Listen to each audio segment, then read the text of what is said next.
Bom dia galera, tudo bem? Essa é a 13ª aula do nosso curso aqui online, infelizmente, nossa 13ª videoaula, e hoje eu vou falar para vocês sobre a conjuração baiana, também chamada de conjuração dos alfaiates, porque um grande número de pessoas que fizeram parte desse movimento eram alfaiates. Se você não sabe o que é um alfaiate, o alfaiate ele é uma pessoa que costura roupa para viver, para sobreviver. Ele é um costureiro, tá?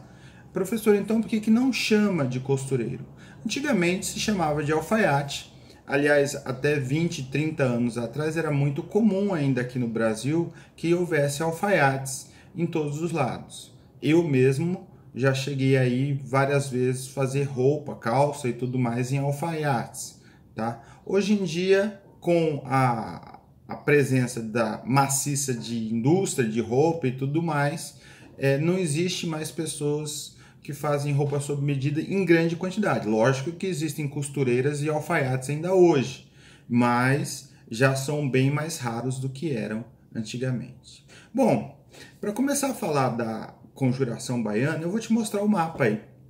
A conjuração baiana ocorreu na capital da Bahia, nossa querida Salvador, primeira capital nacional, tá? E o que eu tenho para te falar sobre a capital Salvador e sobre a economia de Salvador naquela época? A conjuração baiana, ela aconteceu no ano de 1798 e os líderes do movimento foram enforcados em 1799, tá? Nas últimas décadas do século XVIII, a partir de 1790, 91, o açúcar brasileiro ele passa a ter uma valorização muito grande no mercado internacional. Tá? Então, nós brasileiros produzíamos açúcar, vendíamos no exterior. Quem ganhava dinheiro com isso, obviamente, eram os grandes fazendeiros, donos de terra, é claro, como sempre. E em 1791 acontece no Haiti, que é essa ilhinha que você está vendo aí no mapa, olha aí. Tá vendo aí? O Haiti passa por uma revolução, por uma independência.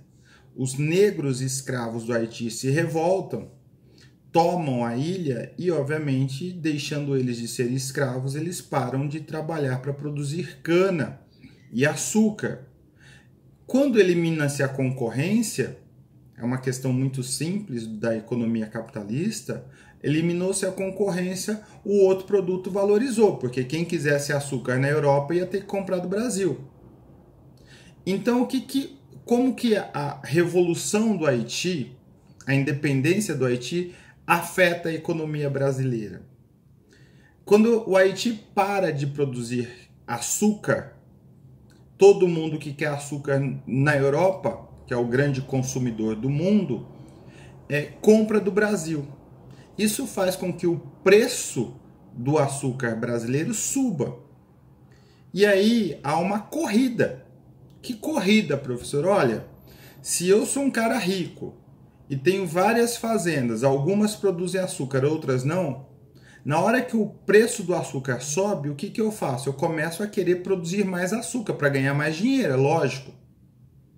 Isso é para todo mundo? Claro que não. As pessoas pobres continuam pobres. Mas o açúcar faz a economia lá da região de Salvador, da região soteropolitana, crescer bastante. Só que isso tem um problema. Qual que é o problema? O problema é que na hora que você pega um monte de fazenda que produziam outras coisas para produzir açúcar, quem está produzindo açúcar está ganhando dinheiro. Só que a gente não vive de comer só açúcar, apesar de alguns quererem isso. A gente vive de comer um monte de coisa, arroz, feijão, mandioca, carnes, né? Todo mundo come uma variedade grande de coisas.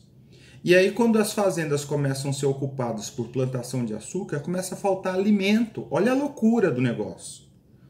Como muita gente que tem dinheiro começa a produzir açúcar, começa a faltar alimento. E aí o preço do alimento começa a subir muito. Quem está ganhando dinheiro, que são os ricos, fala, não, posso subir à vontade, eu sou rico, eu compro o alimento que eu quiser. Porém, os pobres começam a passar fome. Então eu quero que você entenda, nesse momento da aula, o seguinte esquema. Tem a revolução lá do Haiti, acaba a produção de açúcar no Haiti, valoriza o açúcar no Brasil, o que faz os donos de fazenda produzirem mais açúcar, o que, produzindo mais açúcar, diminui a quantidade de comida. E aí a população fica mais pobre, miserável, passando fome, faminta, por causa disso. Isso é o contexto que vai fazer com que uma população fique extremamente revoltada. Tá? Só que tem algumas ideias aí que são muito importantes que você entenda. Junto com isso, as pessoas de classe média e uma parte da elite já são contaminadas pelas ideias iluministas. As ideias iluministas são as ideias de igualdade, de liberdade para a população. Tá? Se você não se lembra do iluminismo, eu falei sobre o iluminismo na nossa primeira videoaula, videoaula 1 para o 8º ano, iluminismo. Então, se você quiser, aliás, eu espero que você faça isso, vai lá, assiste a videoaula, dá um pause aqui, tá? E aí você assiste a videoaula e depois você volta para ver o resto da nossa aula. Essas ideias iluministas, elas vão contaminar, elas vão se espalhar pela população, tá? E aí o movimento dos inconfidentes baianos, ou da conjuração baiana, no dia 12 de agosto de 1798, eles lançam pela cidade de Salvador uma quantidade enorme de panfletos, tá? Com textos revolucionários, falando de liberdade, de como a situação do Brasil era vexatória. Vexatória quer dizer vergonhosa. Tá? E aí na página 121, inclusive, tem um trecho disso que eu não vou ler para você, que eu acho que fica chato, fica cansativo na videoaula, mas tem um trecho aí do lado da imagem do Luiz Gonzaga, das Virgens, que era o líder do movimento, tá? E esse trecho fala exatamente o que estava escrito. Aliás, é o trecho copiado de um dos panfletos, falando que a gente quer liberdade, que a gente quer igualdade. O movimento da conjuração baiana, ele é muito comparado com o movimento da conjuração mineira, que eu falei na última videoaula. Mas ele tem algumas diferenças. A conjuração mineira, ele foi um movimento de poucas pessoas, da elite, enquanto a conjuração baiana foi um movimento de muita gente e de muita gente pobre. Por isso, o movimento da conjuração baiana defendia o fim da escravidão, a igualdade entre brancos e negros, tá?